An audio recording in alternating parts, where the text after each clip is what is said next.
Offbeat Sports Podcast. It's been a tale of two seasons for the Boston Celtics. I probably aged about 10 years just from that series.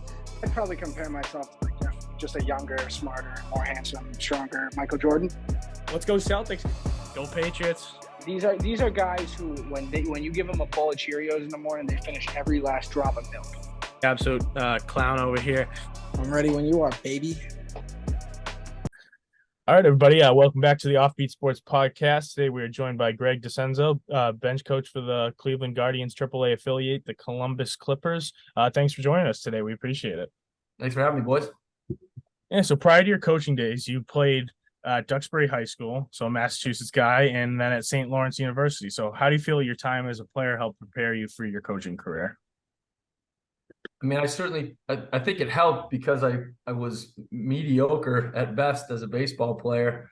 I played 4 years at St. Lawrence, but I was kind of a jack of all trades, master of none. I played in the outfield, I pitched, I played first base, and I was always on the field. So the fact that I wasn't a pro baseball player, kind of expedited my coaching career. So I got into coaching right away. I was still playing college football while I was coaching college baseball, and had aspirations of playing professional football as a place kicker.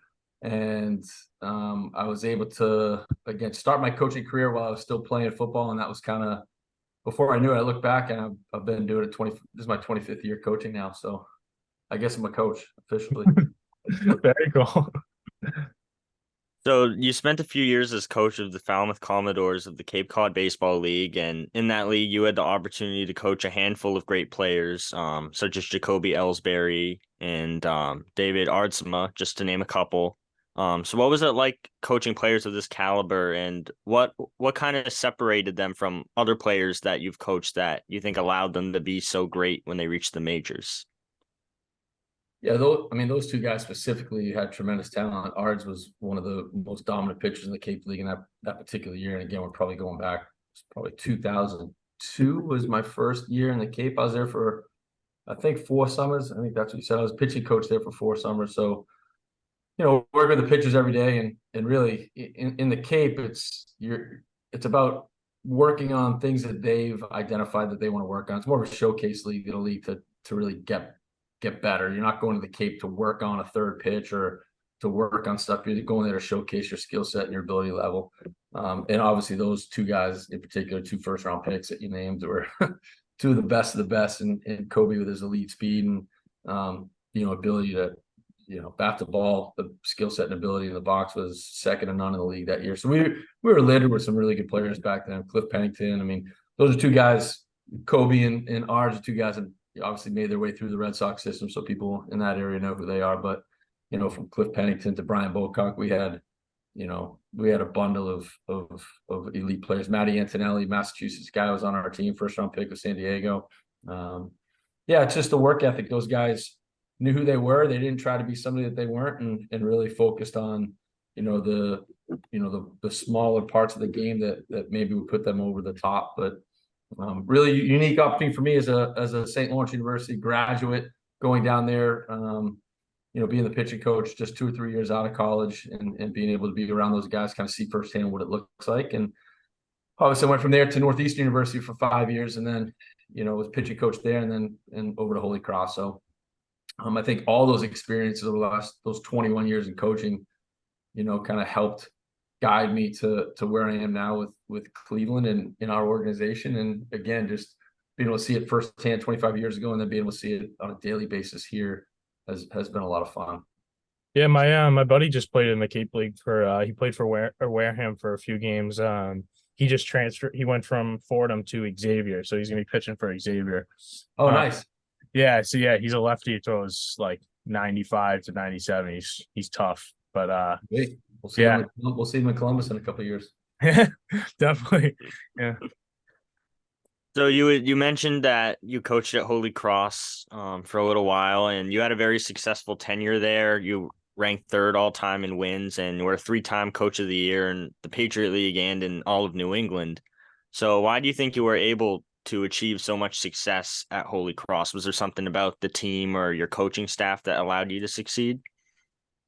Yeah, I think it's both of those things. I think you surround yourself with great people, and That was priority number one for us, is to find a coaching staff that recognized we wouldn't be able to pay them what most other colleges and universities in the area could pay them, but they'd have an opportunity to work at one of the best colleges or universities in the entire country, and with an elite group of people on the field. And then, when you're building your team, you try to build your team in a way that every player is a piece of that puzzle that's integral to your success. And so we never recruited to the scoreboard, so to speak, or even to their skill set or talent level. We recruited to the importance of where that particular player might fit into our program, and what that puzzle piece might look like. So we were really overt and honest with all of our recruits and all of their families about how hard it's going to be to be a player in Holy Cross baseball, that we're going to have to outwork everybody. We don't have the bells and whistles that a lot of other places had at the time when I first got there. And we had to really just find the right people, not the best players, but the right players for our program. And I think that's kind of what we leaned on for the first, I was there 12 years. So for the first 12 years, that's what we did. We always tried to find, the right players. And then once they got there, they needed to understand that they were going to be asked to work harder than they've ever worked before, and that it was going to be a really challenging 4 years for them, but one in which they'll look back hopefully and be rewarded with not only success in the field, but they'll be a better student, a better friend, a better teammate, a better boyfriend, a better husband, a better dad down the road. And that was something that we really, prided ourselves on. Yeah, so you coached for the single A affiliate for Cleveland as well as the AAA. So, and this is your first season with AAA. So, can you talk about the biggest differences between the two levels and some of your experiences so far from your time in AAA? Yeah, so this is my first year that I haven't been a manager or a head coach in a long time. Even at Northeastern with Coach McPhee when I was there in 2003 through 2007. He let us, and he let me as recruiting coordinator and pitching coach kind of run a lot of the practices and, design a lot of our, game day layouts and pregame and weekly layouts from a practice and pregame standpoint. So, I've kind of, and at St. Lawrence, I was kind of doing the same thing, with Coach Fay at St. Lawrence back in 2005 and 2006. So, or 2001 and 2 rather. So it's been a long time since I've had a seat at the end of the dugout where, I've been an assistant coach, so to speak, or a bench coach this year. And it's been a learning experience, a lot of different hats that I've had to put on and roles and responsibilities. I think I've been the outfield coach in our org, for our affiliate rather. I've been an infield coach, I've been a catching coach, been a first base coach, third base coach, manager, bench coach, all in the last, 3 seasons. So, like I said, I think being a jack of all trade, master of none has helped me, kind of roll with that and be able to hopefully provide some insight and provide, impact our players on a daily basis. So that's been the biggest piece. And, as it relates to our roster in particular here in Columbus, I was just looking the other day, it was the first day, I think, all season long that all 9 guys in our lineup I had managed in Lake County over the last couple of seasons. So, that's been fun to see the guys that you've, helped impact over the last few years and now starting to move their way up through the system and through the organization. It's been fun to see them, I get a front row seat watching those guys perform on a nightly basis. So it hasn't been, a shock and awe in terms of AAA versus high A, because like I said, I've had all these guys before and, I've managed all of them, in the last 2 seasons. Yeah, so you also returned to Massachusetts when the Clippers faced off against the Woo Sox this season. So being from Duxbury and still living in Mass, what was it like coaching in front of friends and family from back home?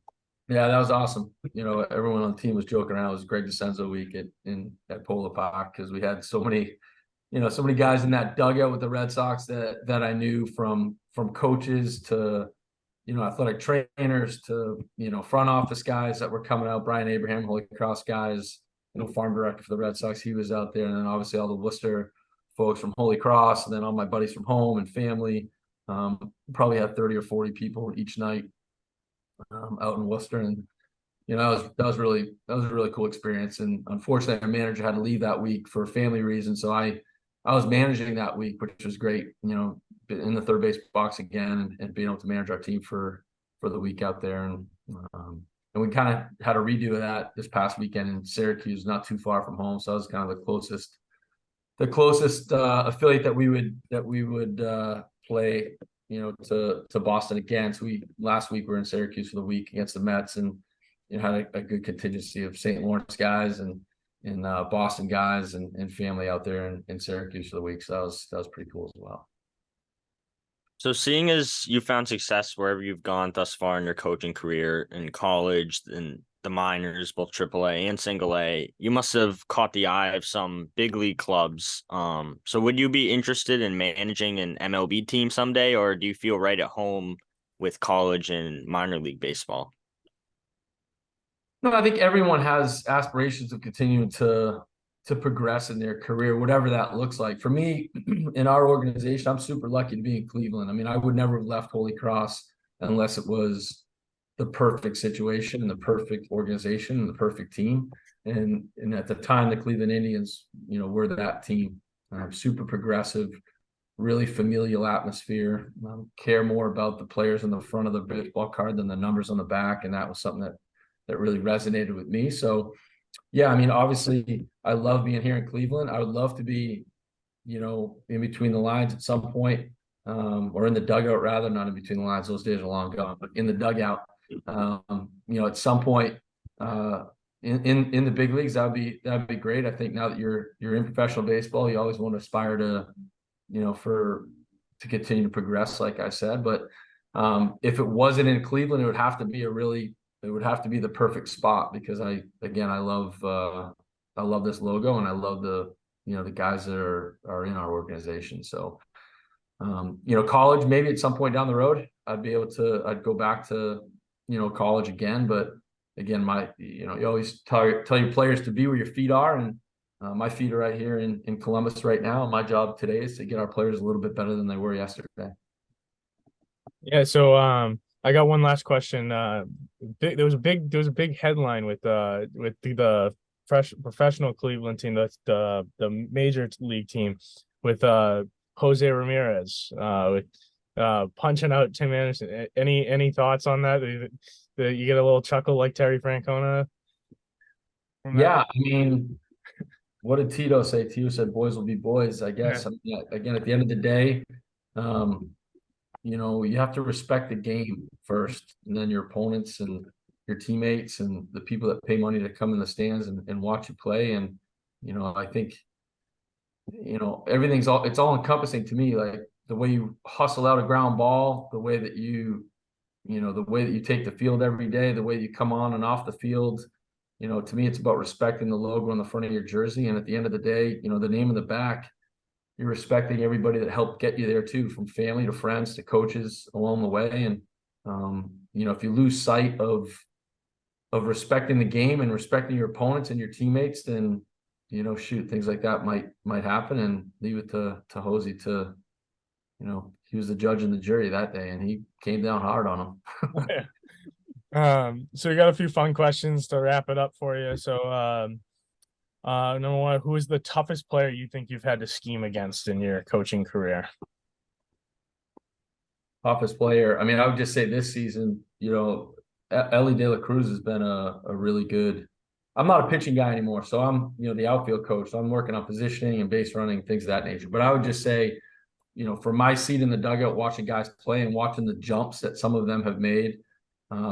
Elly was in high A with Dayton. That's the Reds affiliate.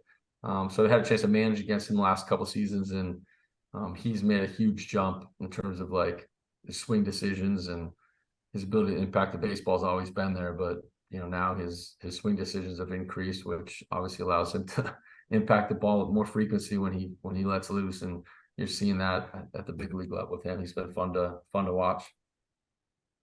Do you have a favorite pregame song you like to hear during BP or during warmups? Yeah, baby, the anthem, national anthem, man. That means we're ready to go. It's the best one. Who would you say is the best stadium you've played an away game at? Oh, that's a good question. I mean, I loved Worcester. I mean, that's home to me. It's a new stadium. Yeah, I loved Worcester, but I think every ballpark has something unique and different about it. It's as much about the city as it is the ballpark itself. I mean, obviously here in Columbus, I think we have the nicest stadium in the International League, to be quite frank. And you hear a lot of players say that, so that's an unbiased opinion to me. You know, when I coach first now, so I talk to the first baseman a lot, and they're always excited to come to Columbus and be in our ballpark. So, you know, Columbus has a really neat atmosphere, and again, it's a big time sports city here in Columbus, right? You have Ohio State football. That's our NFL team here is Ohio State football, and you have the Blue Jackets right next door, and the MLS team is right next door to our stadium as well. And then you have the Clippers, the Clip Show. So, you know, guys are, you know, folks are coming out, you know, throughout the summer. We'll probably average 9,000 or 10,000, you know, on any given night in the summertime. So it's been fun here, playing here and coaching here. But yeah, I think Worcester Stadium is pretty cool. Obviously, I like, you know, Nashville was kind of a neat little setup downtown. Indianapolis is really nice. I mean, you got a lot of nice ballparks. Do you have a favorite baseball movie? I mean, Field of Dreams got to be, for me, Field of Dreams. It's a tearjerker at the end. You know, every time I've seen it. And my father passed away just a couple of months ago, early March, this spring training, and I don't know if I'm ready to watch that movie again yet. I'll have to wait a little long before I watch the whole thing again. But yeah, that's got to be anything with Kevin Costner in it. Baseball. He seems to find in baseball movies pretty regularly.